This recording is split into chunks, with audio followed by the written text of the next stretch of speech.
काला गांव में अपने भाई और सौतेली माँ के पास जाता है। ये भाई भी उसका सौतेला होता है और माँ भी सौतेली होती है। इनसे कहता है कि तुम शहर में मेरे साथ रहो, लेकिन भाई जो है वो कहता है नहीं, हम तुम्हारे साथ नहीं रहेंगे, हम यहाँ ही ठीक है।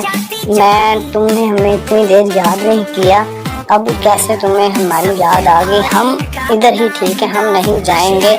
वो जिद कर रहा था, लेकिन जो काला है उसने जिद की, नहीं भाई आप मेरे साथ चलो, मेरा काम अब शहर में बहुत अच्छा है, मैं अच्छे पैसे कमा रहा हूँ, मैंने एक बहुत बड़ी शॉप खोली है बर्गर की, उधर मैं बर्गर सेल करता हूँ, मुझे बहुत अच्छा मुआवजा आता है, मैं तुमको लेकर ही जाऊँगा।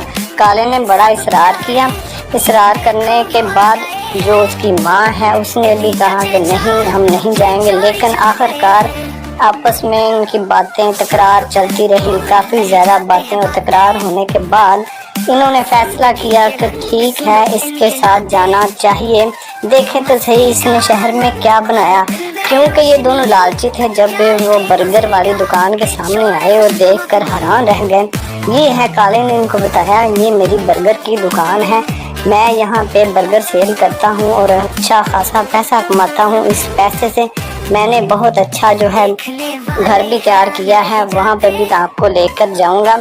तो काले का दोस्त इतने में आ जाता है, वो उसको बताता है कि भाई आप ज़रा होशियार रहना, मुझे पुलिस वाले इंस्पेक्टर कीड़े ने बताया है कि इनके इरादे अच्छे नहीं, ऐसा ना हो कि ये तुमको नुकसान पहुँचा जाएं। इतनी बात कह के उसका दोस्त जो है वो जाने लगा, लेकिन इसने यकीन ना किया, ये इन दोनों को लेके अपने घर में आ गया, जो घर इसने बनाया हुआ था। जब इन दोनों को वो लेके वहाँ पे गया, इन्होंने देखा कि घर तो बहुत ही शानदार है। इधर उधर देखने के बाद इन्होंने सोचा क्यों ना इसका काम ही तमाम कर दिया जाए। बाप बेटा और सौतेली माँ दोनों जो हैं वो यहाँ पे इरादा कर रहे थे इसको कत्ल करने का। इसने तलवार निकाली, ऊपर से काला जो है वो घर में आ जाता है।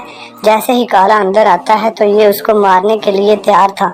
इसने उसे कहा भाई तुम मुझे क्यों मारना चाहते हो, पैसों के लिए? तो पैसे तो वैसे भी मैं तुम्हें यहाँ पे लेके आया हूँ। इतने में इंस्पेक्टर कीड़ा जो है वो सामने आ जाता है। वो कहता है बच्चे मैं तुम्हारे पीछे ही था, मैंने तुमको पहले ही शक की नज़र देखा था, मैं तुम पे नज़र रख रहा था, इसलिए मैंने तुमको पकड़ लिया है, मैंने ही इनको बताया था। अब सीधे हो जाओ, अब तुम्हारा मैं इलाज करता हूँ, तुम्हें जेल लेके जाऊँगा और तुम्हारे कीड़े निकाल दूँगा, मार मार के तुम्हारे कीड़े निकाल दूँगा।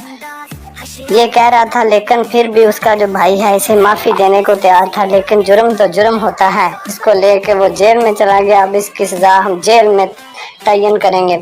तो उसकी माँ बड़ी शर्मसार होती है, घुटनों पे गिर पड़ती है और कहती है कि मैं बड़ी शर्मिंदा हूँ, मैंने लालच किया और मेरे बेटे ने भी लालच किया, हमें माफ़ कर दो, हम आइंदा से ऐसी गलती नहीं करेंगे। लेकिन अब पछताए क्या हो जब चिड़ियाँ चुग गईं खेत। अब इसको माफ़ी दें तो हो सकता है ये कोई बड़ा नुकसान पहुँचा दें। उसका जो है दोस्त वहाँ पे वो ले आ जाता है। वो कहता है कि हाँ ये मेरा दोस्त है और मैं इसे बहुत ज़्यादा, मुझे ये अजीज़ है, लिहाजा मैं आप लोगों को यहाँ पे रहने नहीं दूँगा, आप दोबारा अपने गांव में चले जाएं। ये कह के वो दोनों वहाँ से